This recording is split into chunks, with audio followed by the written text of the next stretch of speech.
بسم اللہ الرحمن الرحیم۔ السلام علیکم، یو آر واچنگ نئی دنیا یوٹیوب چینل۔ دودو چک جو کہ تحصیل شکرگڑھ کا ایک بڑا قصبہ ہے، یہ ترقی کیوں نہیں کر پایا؟ دودو چک کی ترقی میں کون سی چیزیں اور کون سے لوگ رکاوٹ بنے ہوئے ہیں؟ اس حوالے سے میں ایک واقعہ آپ کے سامنے رکھوں گا جس سے آپ کو بخوبی اندازہ ہو جائے گا کہ دودو چک کے مسائل حل کیوں نہیں ہوتے۔ وہ واقعہ آپ کے ساتھ شیئر کرنے سے پہلے ایک چھوٹی سی خبر آپ کے ساتھ شیئر کرنا چاہوں گا۔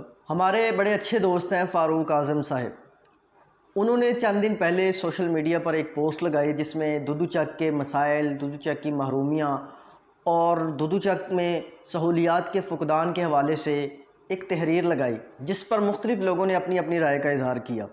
اس پوسٹ کے بعد 2-3 دن بعد دوبارہ ہمارے اسی دوست نے، فاروق اعظم صاحب نے ایک پوسٹ لگائی ہے۔ فاروق اعظم صاحب نے یہ بات ایک دوست کے واسطے سے ذکر کی ہے۔ اس دوست کا کہنا ہے کہ ہمارے حلقے کے MP رانا منان خان صاحب نے دودو چک کے مسائل کے حل کے لیے 50 لاکھ روپے کا فنڈ مختص کیا ہے اور دودو چک کو 50 لاکھ روپے دینے کا اعلان کیا ہے۔ اگرچہ MP صاحب کی طرف سے تو آفیشیلی کوئی اعلان ہماری نظر سے نہیں گزرا، لیکن واقعی اگر انہوں نے ایسا کوئی فیصلہ کیا ہے تو ہم ان کے اس فیصلے کا خیر مقدم کرتے ہیں اور امید کرتے ہیں کہ دودو چک کے مسائل کے حل کے لیے یہ رقم خرچ بھی ہوگی۔ ساتھ میں ہمیں یہ بھی خدشہ ہے کہ ایسا نہ ہو کہ بعد میں ہمیں کہنا پڑے آپ جب چہرہ بدل کر آ گئے، سچ تو یہ ہے کہ ہم بھی دھوکہ کھا گئے۔ ایسا نہ ہو کہ جس دوست نے دودو چک کی ترقی کے لیے 50 لاکھ روپے والی بات ذکر کی ہے اپنی طرف سے نہ کر دی ہو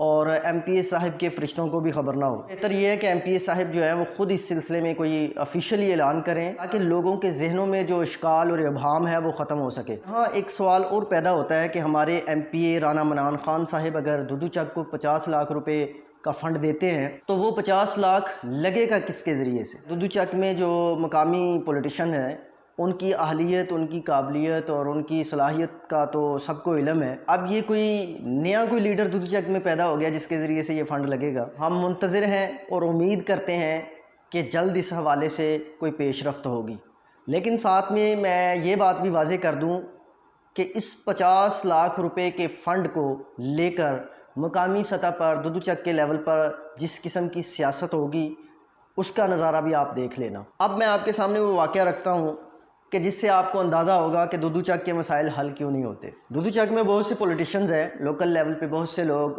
مختلف سیٹوں پر الیکشن لڑتے ہیں یونین کونسل لیول پہ، اور جیتتے بھی ہیں ہارتے بھی ہیں۔ لوکل لیول پہ جو بھی بندہ سیاست کرتا ہے وہ کہتا ہے جی میرے علاوہ دودو چک میں اور کوئی بندہ ہے ہی نہیں ایسا جو دودو چک کے مسائل حل کرے۔ اس طرح کے دعوے کرنے والے بہت سے لوگ ایسے ہیں جو خود دودو چک کے مسائل حل ہونے میں رکاوٹ ہے۔ اس کی تفصیل اگر کبھی ضرورت پڑی تو انشاءاللہ آپ کے ساتھ ذکر کریں گے۔ 2020 میں دودو چک کے اندر لو وولٹیج کا بہت زیادہ مسئلہ ہو چکا تھا۔ لو وولٹیج کی وجہ سے نہ تو پانی والی موٹرز کام کرتی تھیں، نہ پنکھے ہوا دیتے تھے، اور نہ ہی دودو چک کے لوگوں کو ٹھنڈے پانی کی سہولت موجود تھی۔ لیکن ایک رات ایسا ہوا کہ ساری رات بجلی غائب رہی۔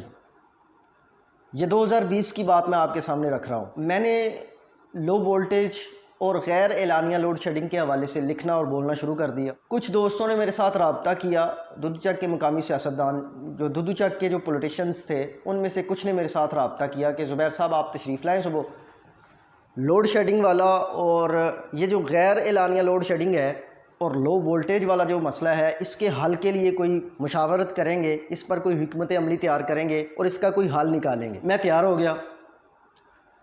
اگلے دن جب میں ان دوستوں کے پاس پہنچا تو انہوں نے کہا جی ہم مختلف دوسرے دوستوں سے بھی رابطہ کرتے ہیں، ہم دوسرے دوستوں سے بھی رابطہ کرتے ہیں، اپنے ساتھیوں سے بھی، اپنے مخالفین سے بھی، جتنے بھی لوگ دودو چک میں سرکردہ ہیں ان سے ہم اس سلسلے میں رابطہ کرتے ہیں اور مل کر اس کا کوئی حل نکالتے ہیں۔ مجھے بڑی خوشی ہوئی کہ یار سارے دوست اگر مل کر اس پر بات کریں گے اور اس کے حل کے لیے کوشش کریں گے تو یقیناً اس کا کوئی نہ کوئی حل نکلے گا۔ 2-3 گھنٹے گزرنے کے باوجود کوئی پیش رفت نہ ہوئی تو میرے دوست تھے، اللہ ان کو جنت الفردوس میں جگہ عطا فرمائے، بڑے اچھے دوست تھے، محمد شفیق عرف بھٹو، مجھے سائڈ پہ لے گئے اور میرے کان میں انہوں نے ایک بات کی۔ مجھے کہنے لگے کہ زبیر یہ سب ڈرامے بازی کر رہے ہیں، ان میں سے کسی نے بھی کہیں نہیں جانا آپ کے ساتھ، نہ ان میں سے کسی نے احتجاج کرنا ہے، یہ صرف پوائنٹ سکورنگ کرنے کے لیے بیٹھے ہوئے ہیں، شغل میلے کے لیے بیٹھے ہوئے ہیں، لیکن مسئلے کے حل کے لیے ان میں سے کوئی بھی سنجیدہ نہیں اور کسی نے بھی کوشش نہیں کرنی۔ میں نے کہا شفیق صاحب کیسی بات کرتے ہیں یار، انہوں نے خود مجھے بلایا ہے اور یہ خود بھی چاہتے ہیں کہ مسئلے کا حل نکلے۔ تو وہ کہنے لگے زبیر میں ان لوگوں کو آپ سے زیادہ جانتا ہوں۔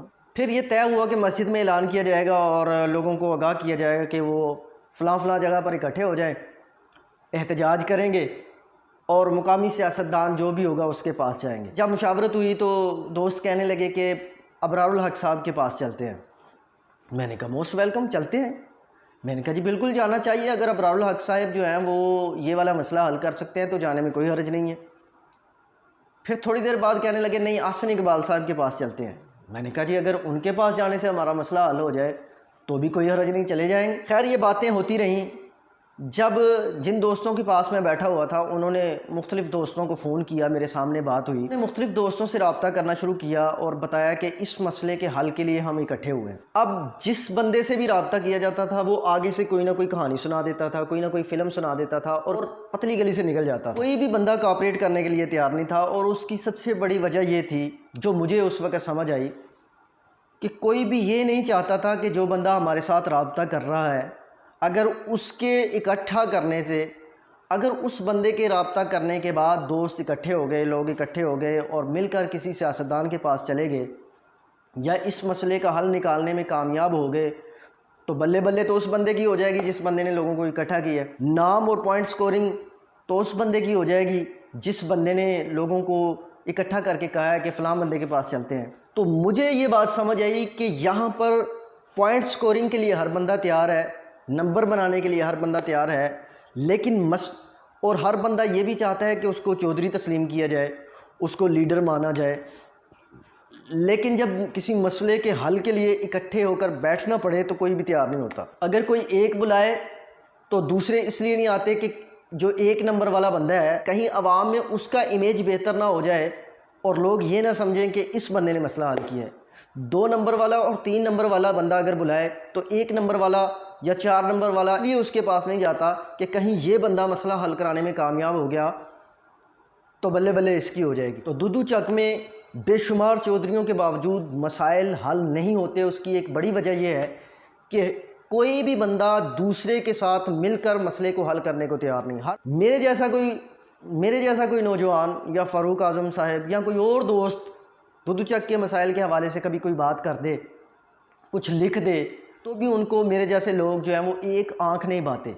جب ہم کوئی قدم اٹھانے لگتے ہیں، جب ہم کوئی کام کرنے لگتے ہیں، جب ہم کوئی بات کرتے ہیں یا ہم کسی مسئلے پر آواز اٹھاتے ہیں تو سب سے پہلی بات یہ ہوتی ہے ہم سے مشورہ نہیں کیا، ہم سے نہیں پوچھا، کسی بڑے سے مشورہ لے لیتے۔ اور بڑوں کی، اور یہاں پر جو خود کو بڑے سمجھتے ہیں ان کی بڑائی کی صورتحال یہ ہے کہ کسی ایک مسئلے کے حل کے لیے بھی وہ اکٹھے بیٹھنے کو تیار نہیں ہے۔ میرا خیال ہے آپ کو بات سمجھ آ گئی ہوگی کہ یہاں پر لیڈری اور اپنی سیاست چمکانے والوں کی ایک لمبی فہرست ہے، لیکن مسائل کے حل کروانے کی اہلیت والا مجھے کوئی بندہ نظر نہیں آتا۔ اب چونکہ ہمارے مقامی ایم پی اے رانا منان خان صاحب کی طرف سے 50 لاکھ روپے کے اعلان کی باتیں گردش میں ہیں، ہم منتظر ہیں، دعاگو بھی ہیں، پر امید بھی ہیں کہ وہ عملی طور پر اس حوالے سے کوئی نہ کوئی کام ضرور کریں گے۔ فاروق اعظم صاحب نے یہ بھی لکھا تھا کہ ایم پی اے صاحب نے دودو چک کے دیگر مسائل کے حل کی یقین دہانی بھی کروائی ہے۔ میرا خیال ہے جب بھی کوئی بندہ، جب بھی لوگ کسی سیاستدان کے ڈیرے پہ جاتے ہیں یا کسی سیاستدان سے رابطہ کرتے ہیں تو وہ یہ بات تو قطعی طور پہ نہیں کہے گا کہ میں آپ کے مسائل حل نہیں کروں گا۔ اس نے مسائل حل نہ بھی کرنے ہو تب بھی وہ آپ کو یقین دہانی کروا دیتا ہے کہ یار آپ کے مسائل حل کریں گے۔ بہرحال دیکھتے ہیں اس حوالے سے کیا پیش رفت ہوتی ہے۔ اپنی قیمتی رائے سے ضرور آگاہ کیجیے گا۔ اللہ